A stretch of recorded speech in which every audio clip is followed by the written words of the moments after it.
There we go. All right, looks like we are live. You have a little bit of a microphone in your face, but Good. you'll be all right. Nobody's here yet. What time is it? 6:01. All right. Well, all right, everyone. I know we got some folks that are trickling in. If you need a prayer list, they are up here. To add to that, Lurleen said, praise the Lord, she started a Zoom meeting successfully, which if you have any experience trying to get technology to work, that is somewhere akin to Moses parting the Red Sea, or at least it is for me, cause of much rejoicing. Yeah. No guzzler this week. You didn't bring the big gulp? Oh, that's much more modest size. Oh, okay. It's the backup. I mean, that's like the guy that carries a BB gun as his primary weapon of choice and a 50 cal in his shoe. That's weird. That's good stuff. Well, I forgot to do something last week. I, as often as possible, like to recommend books for further reading. Sometimes He literally means as often as possible. That's true. But there are just different topics that resonate with each of us a little bit differently. Time seems to be one of the ones that resonates with all of us, because no matter what you do, whether you're a farmer, a pastor, a teacher, a butcher, a baker, whatever, all of us have more things on our plate than we have hours in the day, it seems like. And so just a couple of things. If you are the kind of person that takes notes, you're welcome to write these down. I will list them in order of recommendation. Actually, the recommendation that I would make the most, I don't have with me because I keep giving it out. But it's a book called Reset by David Murray. David Murray is a pastor and a Christian counselor. And if you've ever been to a counselor or spoken with a counselor, you know, a lot of times they can say things that you've heard before, but man, they have a way of just zeroing it in on your heart to where it has its intended effect. So Reset is by David Murray. There's a companion book that goes with it that's specifically for women called Refresh, and he and his wife wrote it together, just sort of speaking to being a mom or being a woman in the workplace, a variety of things. Reset is for anybody. It's not just geared towards men, though. So there's that. There's this book called Every Good Endeavor by Tim Keller that I'll mention again when we talk about work next week. But it deals a lot with time and demands and things related to the workplace, which we talked a lot about last week. There's a wonderfully short and really witty book by a pastor named Kevin DeYoung. He's one of the funniest people I've ever heard speak. It's called Crazy Busy, and it's a mercifully short book about a really big problem. And so Crazy Busy, I would recommend that highly as well. And then if you are a history person or some of the examples related to history, last week really cranked your tractor. There are two books, both of them by the same man, about Jonathan Edwards, George Marsden, who is the premier Edwards historian. This one is a shortened version, or if you really have a long road trip or just don't have anything else to do with your life, you can read the full version, which is one of the best biographies ever written. I make no apologies for it being short. All of it is good. But that's by George Marsden, A Short Life of Jonathan Edwards, or Jonathan Edwards, A Life, which I would recommend both of those highly. If you like biography, he was a fantastic character in American history. He was a great pastor. His church fired him, which for firing Jonathan Edwards, you do get shortcuts in the line to hell. He is the most brilliant theologian that America has ever produced, president of Princeton. So he just, incredible human being, became a missionary after they fired him as a pastor. So if you guys ever ask me, I guess that's where I'm going to head. But please don't do that. I really like this church and my job. With that said, that was time. This week we're talking about money. Time and money go together. Just a word, since we're halfway through this course. The goal for this time is to alternate between Bible study and things fleshing out Bible study. So we can come in and talk about, who wrote the book of Hebrews and how we know it was Paul's disciple or not Paul's disciple. And we want to dig into the text deeply. If you've been here before, we have a habit of doing that. But I also want us to use this time to recognize if we just grow in our knowledge, we're actually doing a disservice to what Jesus commands us to do. Hey, is the stream working? That's great. But if we just grow in our knowledge, we're not applying it. And so while this class may not seem like a ton of Bible, it is relentlessly applicable. I mean, I had a conversation this week with somebody about how do you deal with just people who really frustrate you in the workplace? And it has everything to do with the gospel. It's not like the Bible issues are who wrote Hebrews, and then the personal issues are how do you deal with difficult people. The gospel applies to each of these areas of life. And that's oftentimes the hard part for us as Baptists who say we really value the Bible, is that we can separate those two things and say, I've got Bible knowledge over here, but over here, this isn't a religious issue, right? So that's why we're doing this. If this seems like something different, that's the purpose behind it. But with that said, we're talking about money this week, which is every pastor's favorite subject to talk about. I remember being about 7, and one of the first things I remember hearing about money was from a Jack Benny radio broadcast. He was a early TV and a radio comedian and a notorious pincher of pennies. And he had a butler named Rochester, and he and Rochester were arguing about whether Rochester could get I think it was a 2-cent raise at that point, because I think we're talking 40s and 50s here, really early 40s, late 30s. And Rochester said, he needed the raise, and Jack Benny said, Rochester, there are more important things to life than money.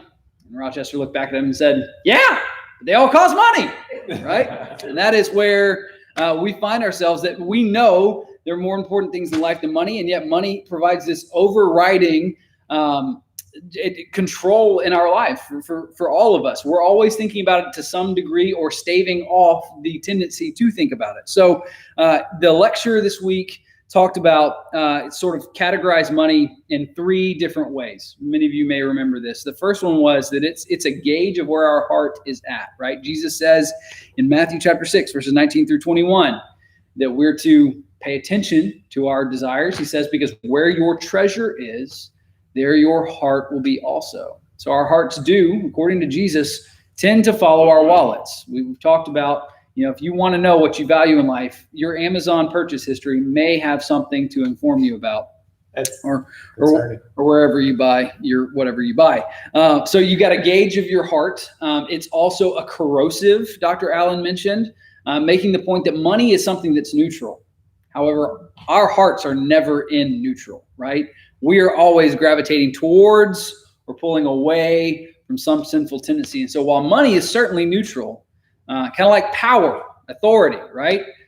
But our relationship to those things is not. And so we read in 1 Timothy 6, Dr. Allen quoted it, that Paul tells us that many people have been drawn away and enticed. And it's not just that they kind of forget about church, but they've actually pierced themselves through with many pains because of the love of money. One of the most misquoted verses in the Bible, the love of money is the root of all kinds of evil. Sometimes you hear money is the root of all evil, and that's incorrect. It's the love of money is the root of all kinds of evil. And you think about what the love of money makes people do.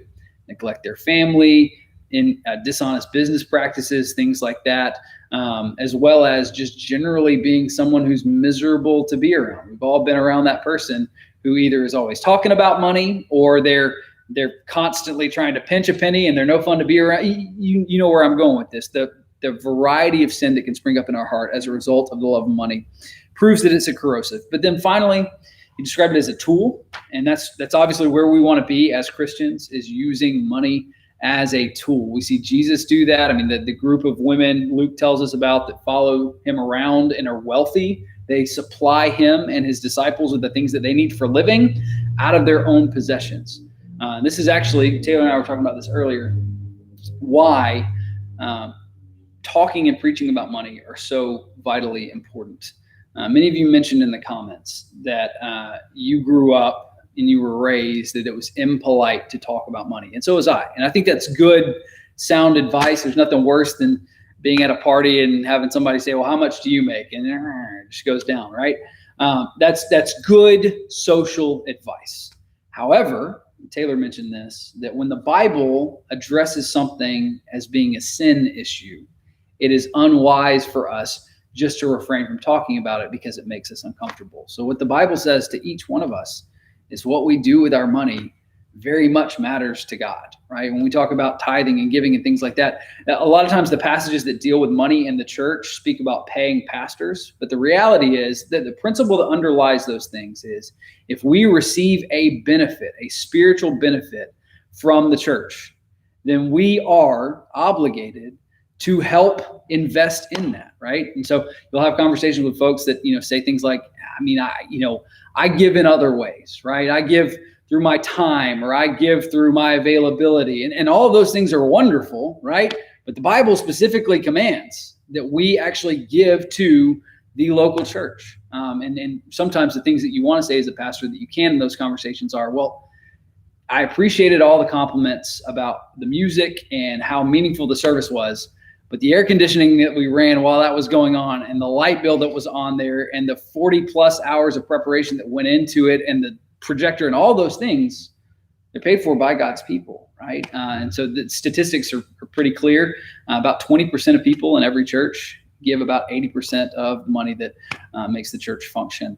And so all of that to say, pastors and myself included, we kind of break out into hives when we got to start talking about our wallets. But Jesus is unapologetic that what we do with our money is an actually pretty good indicator of our hearts. And Dr. Allen made the point before we kind of move into the discussion.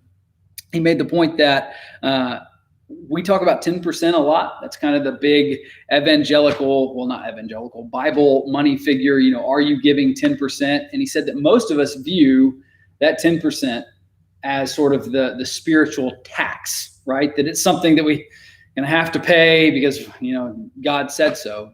But he made the point that it's actually the reverse, right? That all of the things we have, including our breath, everything we have is the Lord's.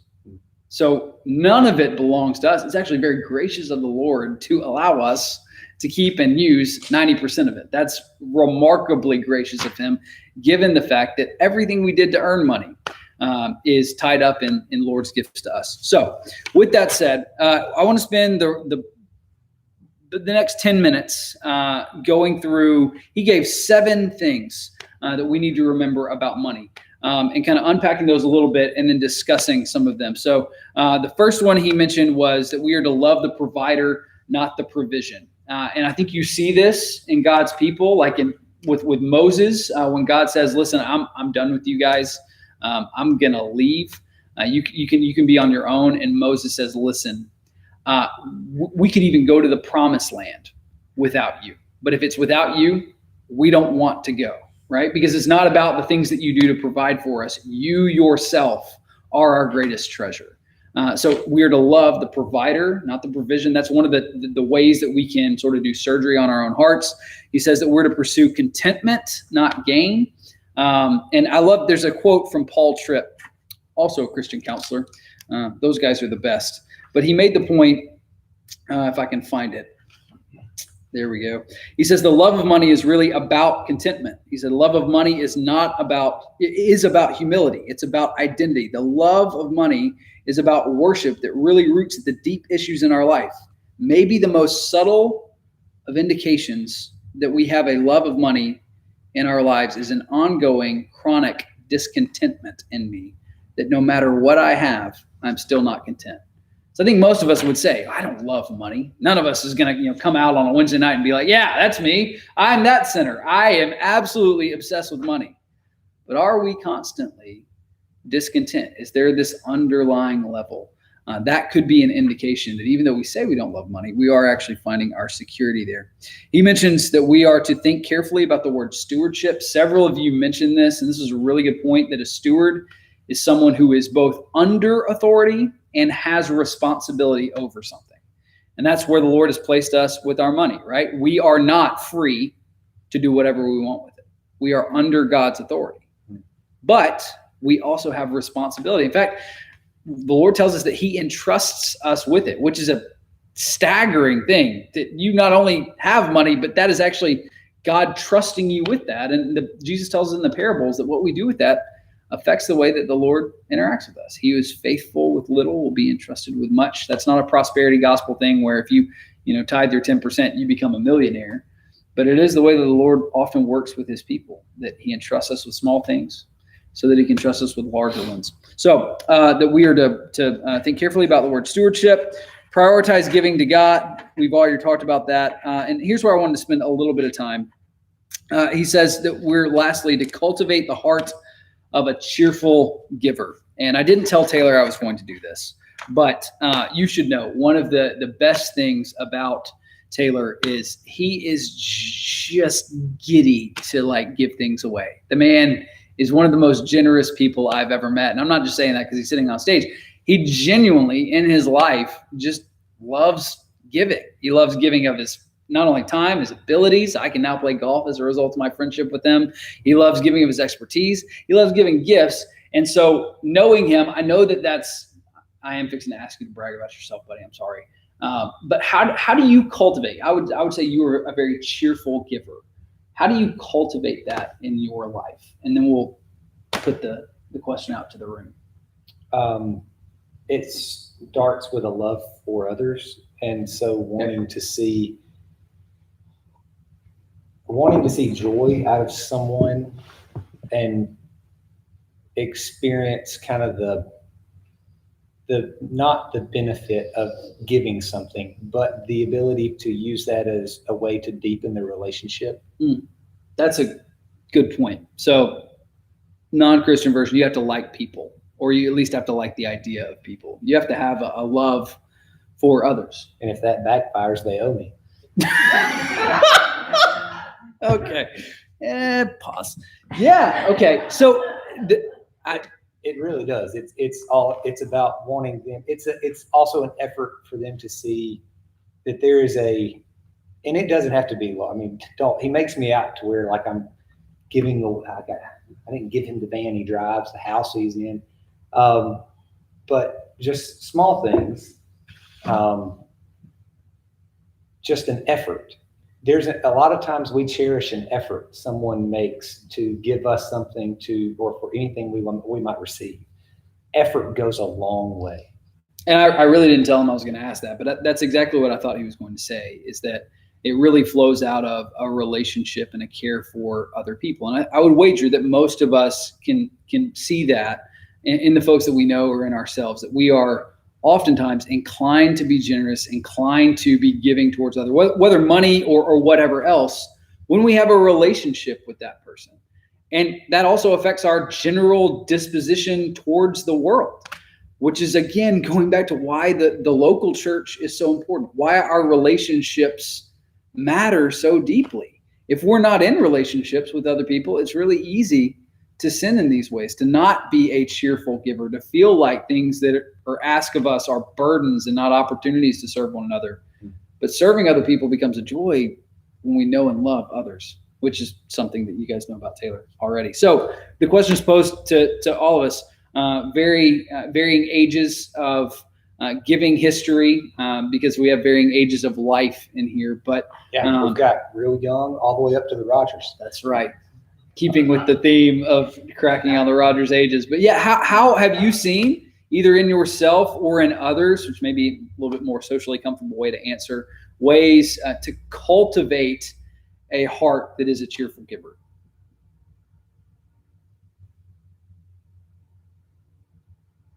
Really? I've seen people may notice about my dad or may not, he may do, but he's not a naturally giving person. Mm-hmm. So I think I've been able to see, and my mom would probably, Bud and Penny, we love you. Instinctively, I think we're selfish, all of us. Oh, without a doubt. And Yeah. so That's why we have to have this conversation. I'm probably more so than those people, and then he would probably lean more towards that end of the spectrum. So watching through the years him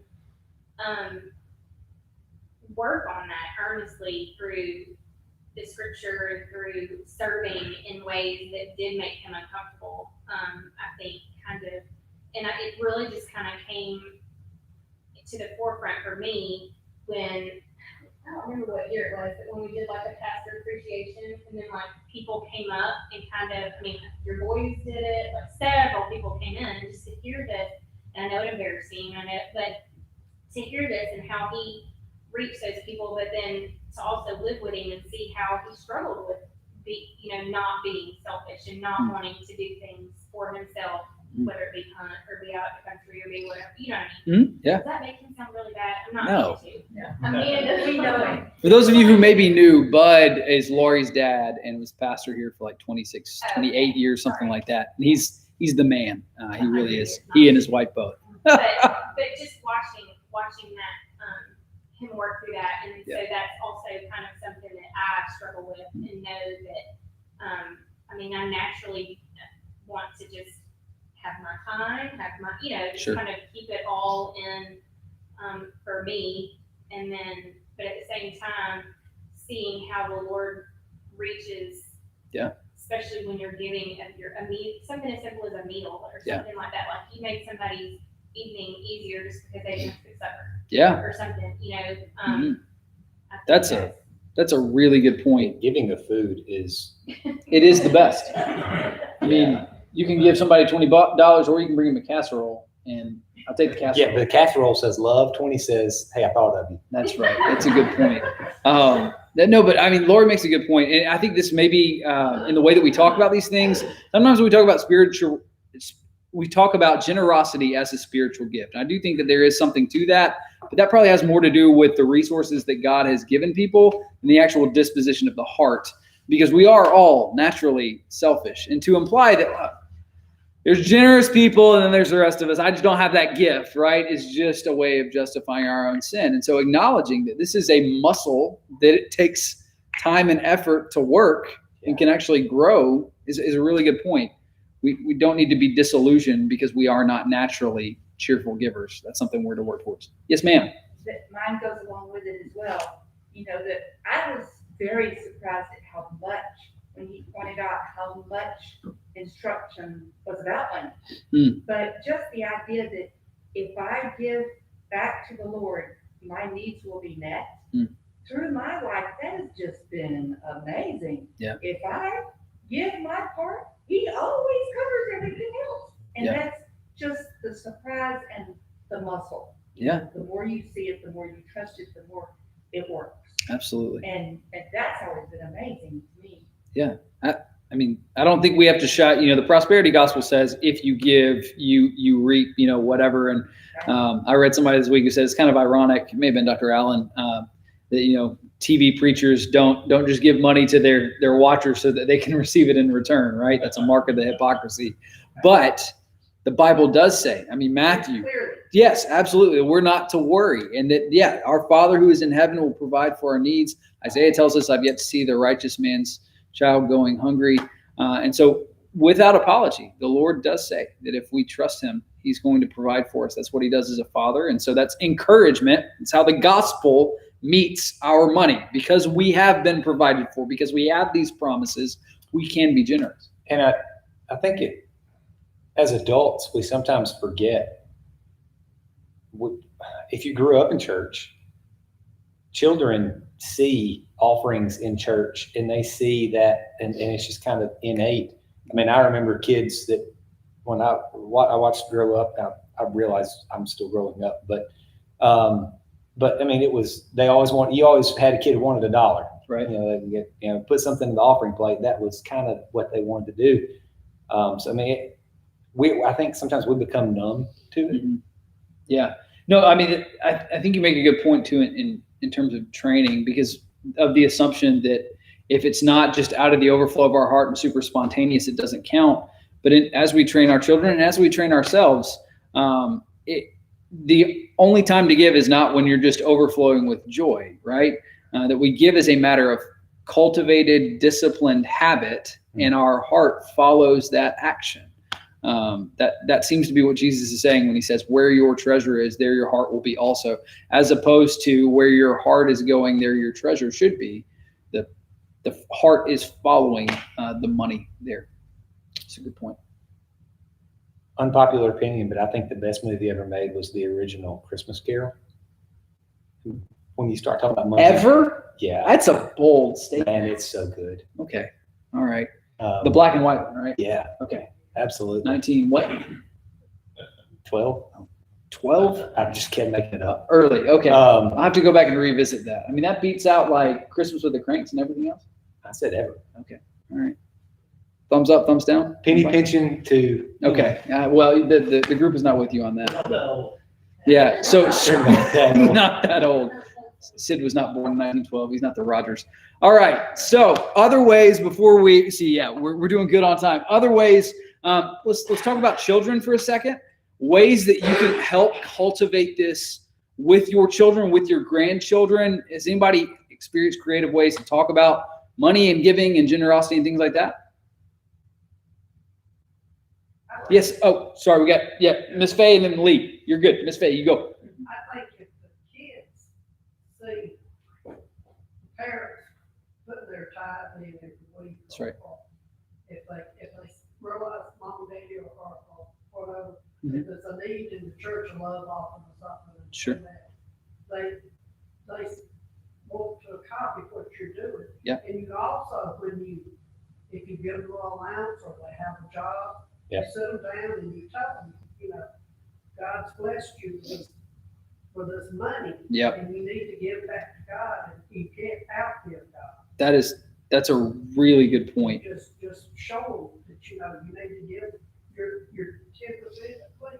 And I love the way that you put that. It matters just as much what you say to them as well as the action that you're teaching. It's not just, okay, so 10% of this has to go to God, but God has blessed you with this. And so you are giving back in gratitude. Yeah, that's wonderful. Responsibility. That's right. Yeah, responsibility. Lee. My mom, she taught us this with chores, and we had, allowance wasn't much, but she had a bag of food jars, and we had our tithe on it, and, that was leave time, work time. She, had us to taught us how to, figure that out, put that money aside in the beginning. Yeah. And I remember that and did that with our kids. Yeah. And then when we were building this building, she talked to us about, we had a building fund Mhm. for the building. And so we got another baby jar. Yeah. And we, but that was really cool that we were able to invest That's Yeah. right. in. Absolutely. Yeah. as children. That the wording, you said you were able to, it wasn't I had to. Yeah. Like you get to tithe, you get to be, give to the furtherment of God's kingdom. We have that ability, we're able to. That's a good distinction. Yeah, and I think it meshes very well with Scripture never talks about money in isolation as if it's just a matter of balancing the book. It always talks about it as a reflection of your heart. That's why Jesus commends the widow who gives the tiny amount and rebukes, the others who don't, because it's a reflection of your heart, which should matter for the way we talk to our kids about it. It's great. Any other things? Yes, sir. Just an anecdote from my own life. I started out, my first allowance was $2 a week. Uh-huh. And a couple years later, my dad gave me a raise of $3 a week, but 50 cents had to go, the offering at church and $1 had to go in the bank. Right. So $1.50 was mine to spend, so it felt like a pay cut.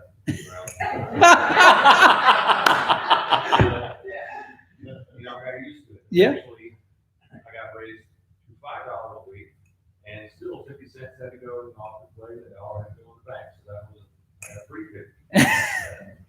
$3.50. That's a really, good way to think about it. Because he also, one of the 7 things was valuing work, saving, and investing. And he made the point that that's kind of a capacity thing that we are able to be more generous if we're responsible in all these other areas. So yeah, I like the segmentation there. My dad actually did the same thing. I'm glad to hear you got over the pay cut. That's good. Absolutely. That's great. Anything else? All right. Checking my notes, making sure I did not miss anything here. Oh yeah, one last thing. He mentioned, don't forget God's provision, that you should document God's faithfulness to you in your finances. And that's something I had not really thought about before.